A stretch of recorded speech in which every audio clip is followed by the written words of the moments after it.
The Galactic Council chamber shimmered with the glow of alien light, a dome so massive that entire starships could have landed within it. Here, beneath banners of 100 species, the fate of civilizations was debated and sealed.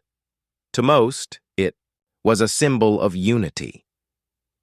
To humanity, it was a cage. Earth had been admitted only 50 years earlier, a junior race among giants. Humanity came with bright eyes, offering trade, science, and the willingness to adapt. But the older civilizations distrusted them. Their records of endless wars, their history of violence and resilience, it unsettled the council. They labeled humans as too young, too unpredictable, too dangerous. A decree was passed: no human access to advanced weapon systems, particularly faster-than-light armaments. Humanity was to remain contained. Earth's diplomats argued, but they were outvoted, silenced under the weight of ancient empires. Humanity swallowed the humiliation, but never forgot it. That was the first mistake. The second was far bloodier. The Zitheri Empire, an arrogant reptilian species with a long history of dominating weaker races, grew restless. They saw humanity's rise in trade, in industry, in influence.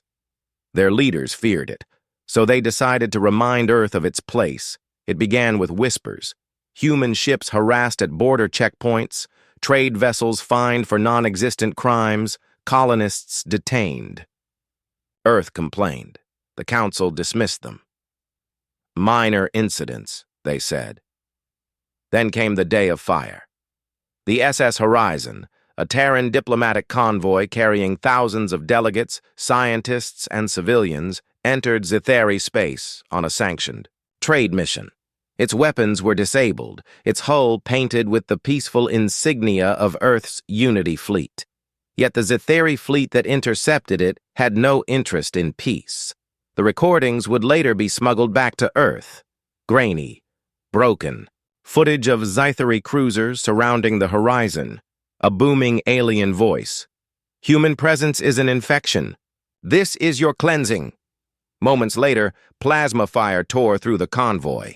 Screams filled the comms, then silence. Over 3,000 lives were erased in the void. The Zitheri thought it would end there. They thought humans would beg the Council for Justice, only to be denied. They thought Earth would bow, humiliated, fearful. They had not yet learned what humanity did with grief. When the news reached Earth, it spread like wildfire. Screens across cities replayed the footage. Families wept and then grew silent. Factories that had produced ships for commerce shifted overnight to military contracts. Old veterans dusted off uniforms, their eyes burning with something younger races had forgotten: wrath. The Council tried to calm the storm. It was a misunderstanding, they said. Let us handle it diplomatically. But Earth no longer listened. The Council had stood idle when justice was needed. The galaxy had made its mistake. In the silence of their refusal, humanity revealed its secret. For years, while the Council denied them weapons, humanity had been building. Hidden beneath asteroid belts, inside the cores of hollowed moons, and deep within Earth's shadowed shipyards, an armada had been forged. Not crude ships, but vessels that bent physics to their will, reverse-engineered from ancient ruins humanity had uncovered on Mars and Titan. Engines that roared like suns, railguns that spat spears faster than light, shields layered like oceans. They had smiled in council chambers, pretending weakness. They had signed treaties, pretending obedience. All the while, they had prepared. The first strike came at the Zitheri border world of Nadris. At dawn, the Zitheri looked up to see the sky torn apart. 10 Terran dreadnoughts, each the size of a continent, descended from FTL jumps with no warning. Their hulls glowed with Earth's insignia, the blue and green of a world long underestimated. The Zitheri fleet scrambled, Hundreds of warships launched, their admirals laughing at the primitive humans. But laughter turned to horror when the first salvo was fired.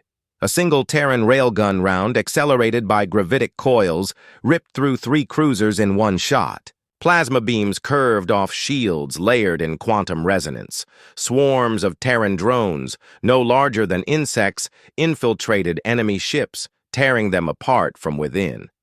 In less than 1 hour, the Zitheri defense fleet was reduced to drifting wreckage.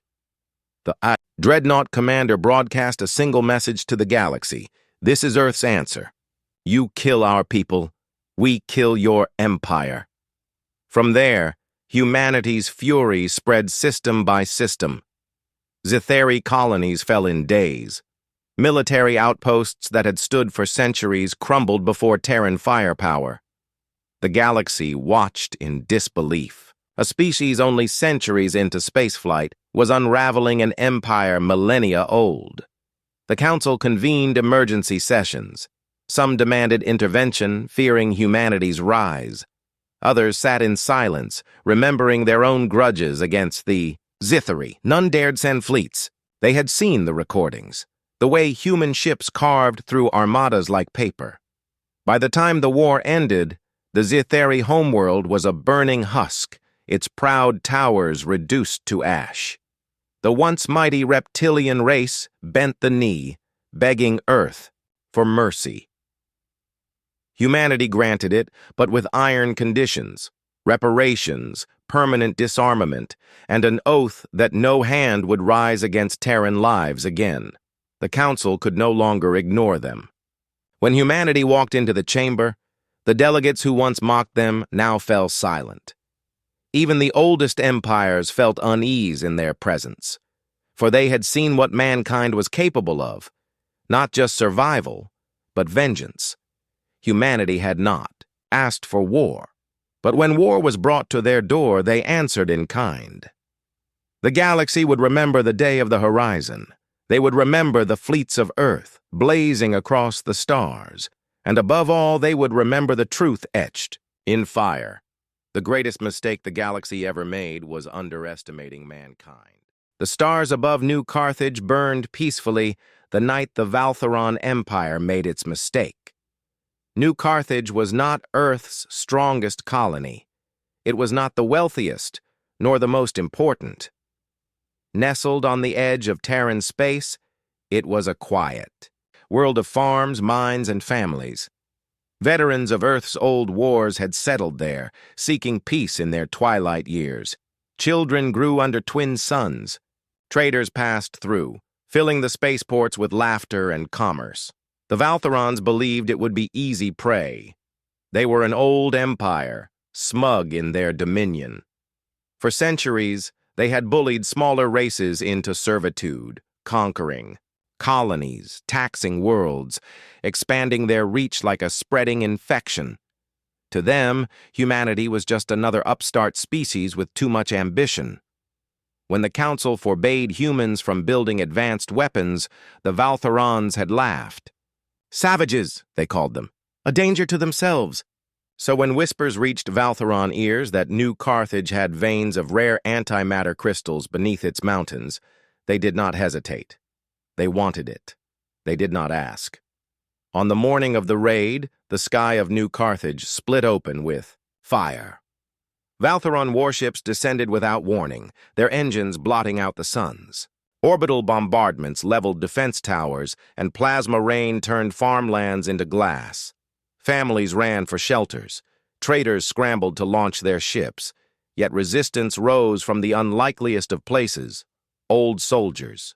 Veterans who had once fought in Earth's wars now fought again, organizing civilians, activating dormant bunkers, manning old artillery. The Valtherons expected terror. What they got was defiance. In one sector, a retired fleet engineer named Captain Marcus Hale rallied a militia of farmers and miners. With jury-rigged cannons and decades of tactical memory, they crippled 3 Valtheron dropships before they could land. In another city, engineers activated hidden caches, prototype railguns buried deep in the mountains. For every life the Valtherons took, humans took 10 of theirs. Yet it wasn't enough.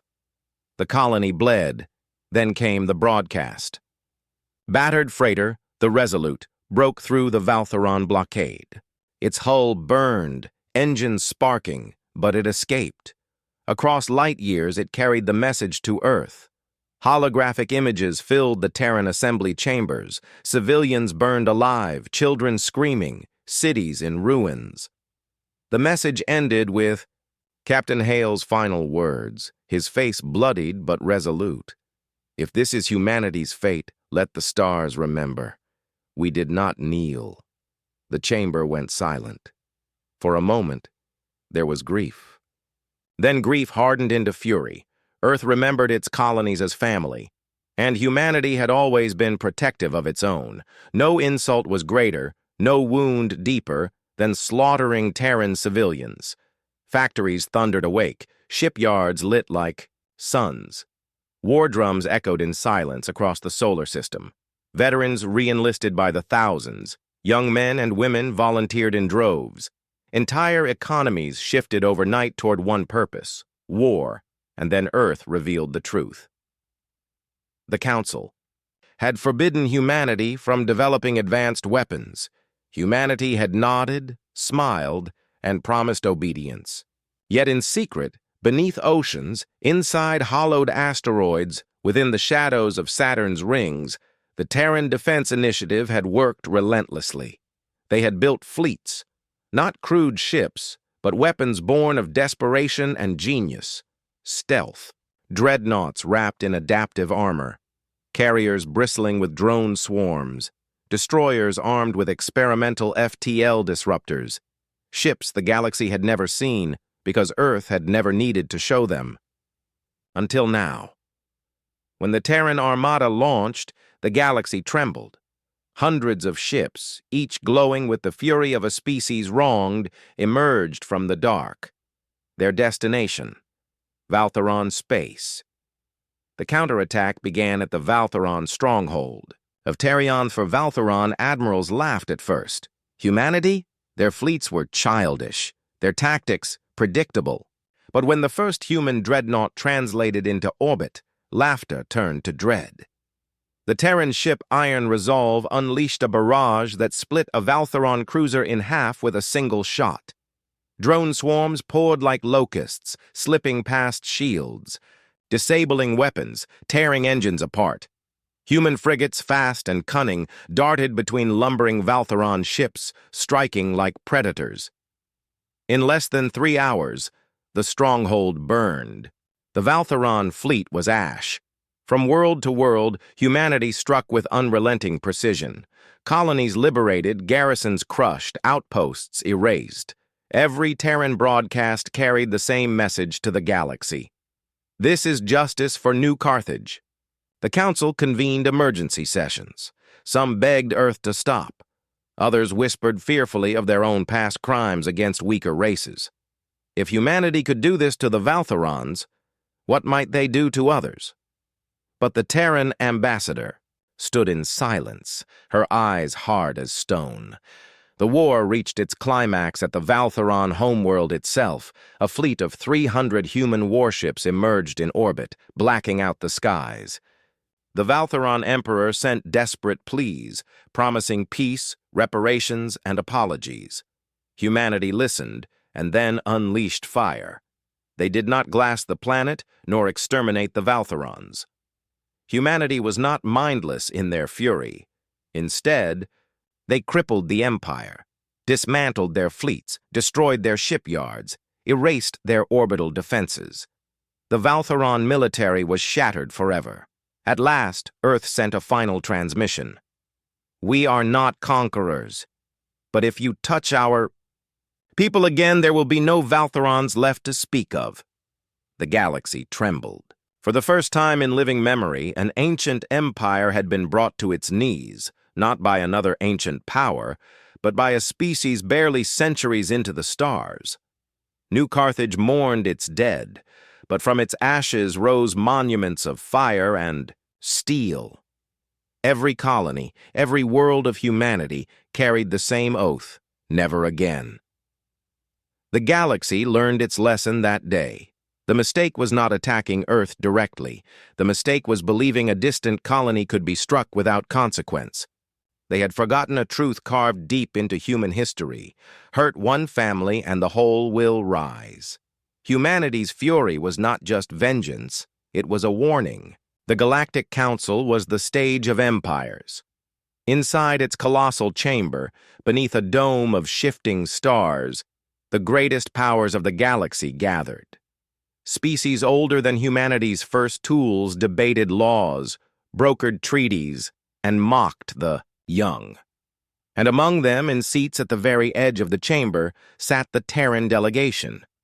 Humans were newcomers. Barely 2 centuries into spaceflight, they had clawed their way to the stars with grit and stubbornness. They came not as conquerors, but as hopeful partners, eager to trade, to learn, to prove themselves worthy. But to the elder races, humanity was a curiosity, brash, unruly, unrefined. For years, whispers followed them, warmongers, savages, children playing with starfire. It was inevitable that someone would test them. That someone was the Carthari Consortium. The Carthari were old, proud, and cruel. Their fleets had once toppled kingdoms, and their pride demanded constant reminders of superiority. At a council summit, before delegates of 100 worlds, they issued their challenge, a demonstration of strength. War games. Fleet against. Fleet, the humans protested. "We are builders, not conquerors," their ambassador said. But the chamber laughed. The Carthari mocked Earth's history of wars, painting them as beasts dressed in suits. The vote was cast. Humanity would participate. And so it began. A small Terran fleet was dispatched. Frigates, destroyers, a single cruiser. Modest ships, respectable but unremarkable. They entered the war games with quiet determination, their crews young but disciplined. The Carthari descended upon them like wolves. What followed was humiliation. The Terran ships fought valiantly, but the outcome was rigged from the start. The Carthari outnumbered them 3-1. Their weapons were more advanced, their tactics honed over centuries. One by one, the Terran ships were disabled, their systems hacked, their hulls battered. The chamber roared with laughter as the spectacle played out on colossal screens. Delegates jeered, alien dignitaries sneered, and the Carthari commander broadcast, his voice to all, "Behold the humans, loud in word, weak in action." The Terran ambassador sat in silence, her jaw clenched. She endured the ridicule, the smirks, the whispers. But behind her eyes burned a fire the galaxy failed to notice. The Council dismissed humanity that day as a failed species, unworthy of fear. That was their mistake. For humanity does not break beneath humiliation. It sharpens. In the months that followed, Earth grew quiet.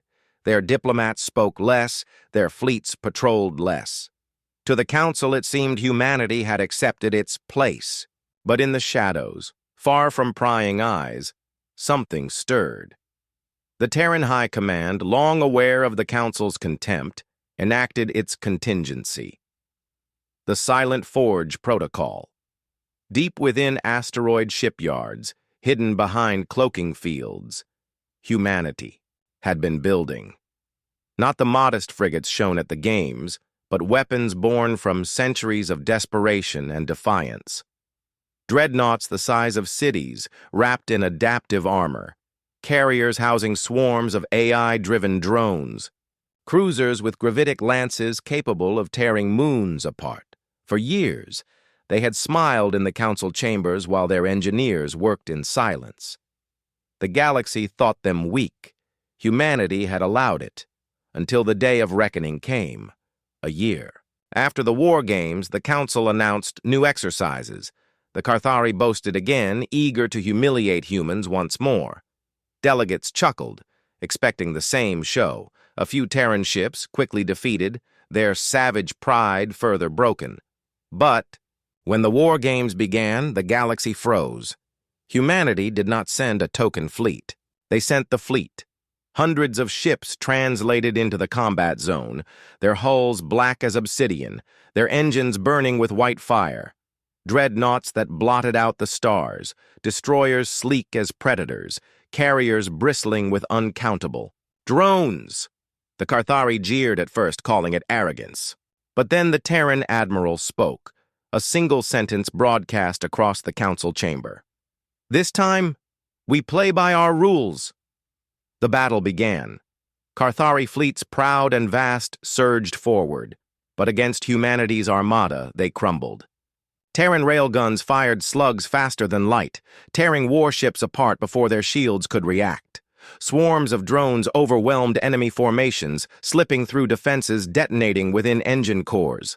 Gravitic lances bent reality, ripping capital ships in half as though they were toys. In less than an hour, the Carthari fleet was gone.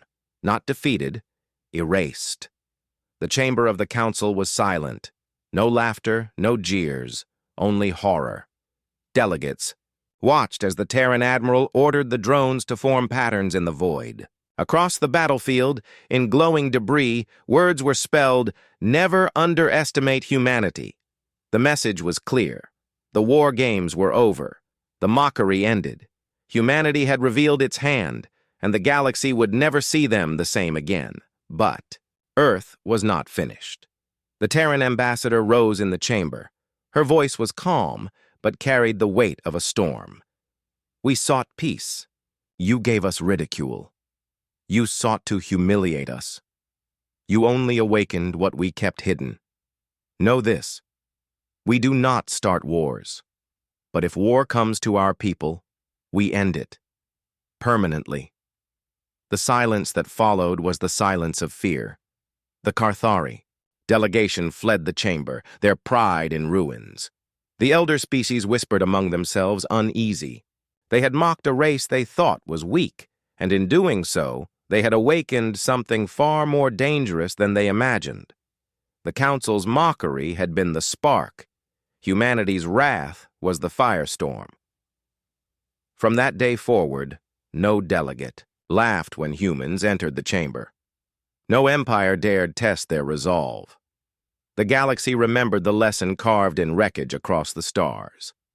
Humanity is not tamed by ridicule, it is forged by it. And when their fury is ignited, nothing in the galaxy can stand against them.